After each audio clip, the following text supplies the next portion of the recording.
हमीरपुर के town hall में प्रदेश depot होल्डरों की प्रदेश स्तरीय सम्मेलन का आयोजन किया गया, जिसमें बतौर मुख्य अतिथि नेता प्रतिपक्ष मुकेश अग्निहोत्री ने शिरकत की।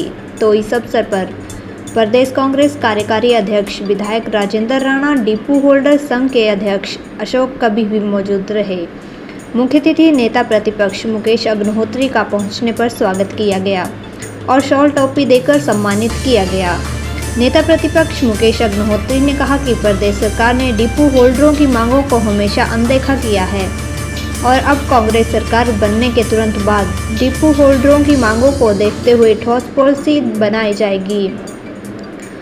उन्होंने कहा कि डिपो होल्डरों की मांगें 5 साल पहले पूरी होनी चाहिए थी, लेकिन अभी तक डिपो होल्डर उम्मीद ही लगाकर बैठे हैं।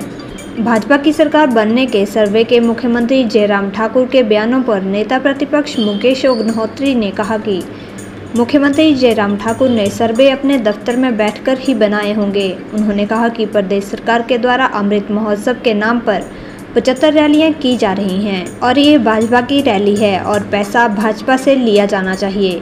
उन्होंने कहा कि 2 दिन के अंदर राज्यपाल को पत्र भेजकर इस तरह के पैसे के दुरुपयोग की जांच की मांग की जाएगी।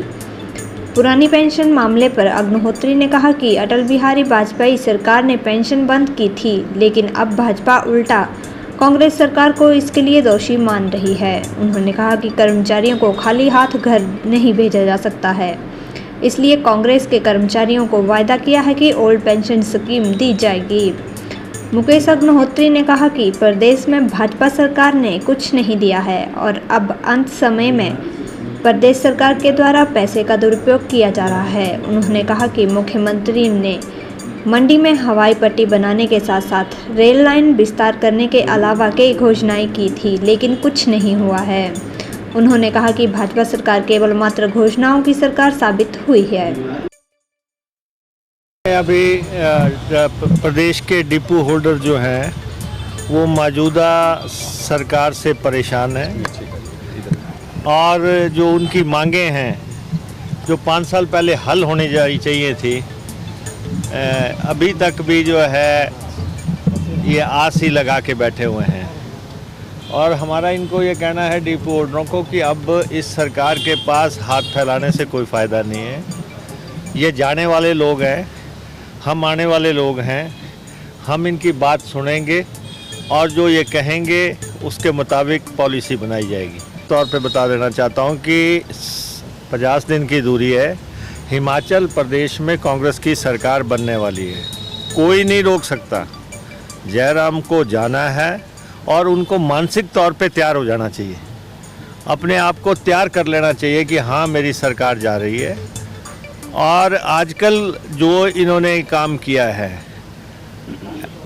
जो प्रदेश के कोष से ये खिलवाड़ कर रहे हैं, जिस ढंग से ये आजकल कार्यक्रम चल रहे हैं अमृत महोत्सव के नाम पे, अमृत महोत्सव के नाम से 75 रैलियां हो रही हैं। ये जो है भाजपा की रैलियां हैं।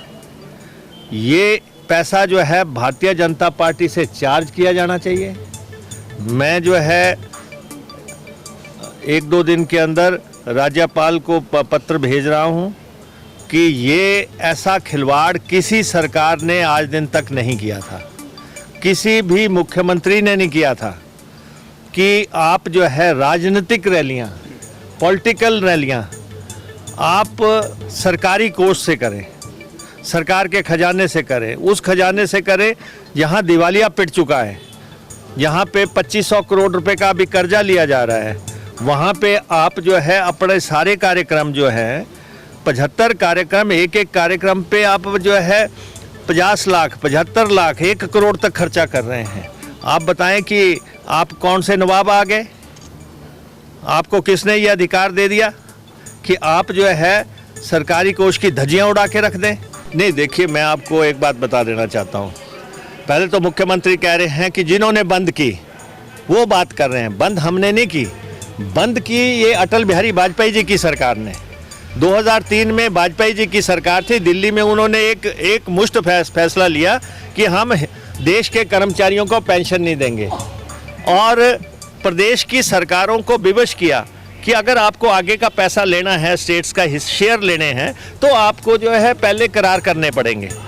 लेकिन अब क्या है, जैसे जैसे बात आगे बढ़ती गई, पिछले 5-7 साल से प्रदेश का कर्मचारी बहुत आक्रोशित है और वो एक ही मांग कर रहा है कि जब हम घर जा रहे हैं तो हमें पेंशन चाहिए। और हम भी देखते हैं कि जिन लोगों ने प्रदेश की सेवा की है, प्रदेश के विकास में, कल्याण में, गरीब की सेवा में जिन लोगों ने रोल प्ले किया है, उनको जो है खाली हाथ घर नहीं भेजा जा सकता। घर जाएंगे तो जो घर वाले कहेंगे इनकी जेब में तो कुछ नहीं है, तो उनको उस सम्मान से भी नहीं देखा जाता, उस भाव से भी नहीं देखा जाता।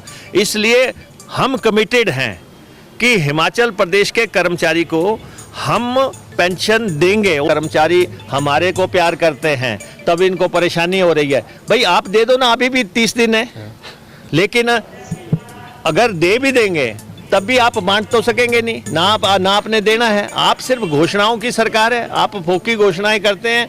आपने कहा था मंडी में हवाई पट्टी बनाएंगे, क्यों नहीं बनाई? आपका गृह जिला था। आपने कहा था 69 नेशनल हाईवे बनाएंगे, क्यों नहीं बनाए? आपने कहा था हम जो है हमीरपुर से यहाँ पे ऊना रेल पट्टी बनाएंगे, क्यों नहीं बनाई? आपने कहा था हम 4 लेन्स बनाएंगे, क्यों नहीं बनाया? आपने कहा था 4 गुना जो है किसानों को मुआवजा देंगे, आपने क्यों नहीं दिया? आपने प्रदेश में किया क्या है? ये जो है क्रिमिनल वेस्टेज ऑफ टाइम हुआ है। हिमाचल प्रदेश के समय की आपराधिक बर्बादी हुई है। और अब जो है अंत में जिस ढंग से मुख्यमंत्री भागदौड़ कर रहे हैं, ये सरकारी खर्चे पे, सरकारी खजाने पे, प्रदेश की ब्यूरोक्रेसी, उनको नोटिस लेना चाहिए कि क्या हुआ, क्या क्यों ऐसा हो रहा है। सरकार ये गाइड करने के लिए होती हैं कि ऐसा आप नहीं कर सकते, और जो लोग ऐसा कर रहे हैं उनको भी पता लग जाएगा आने वाले समय में।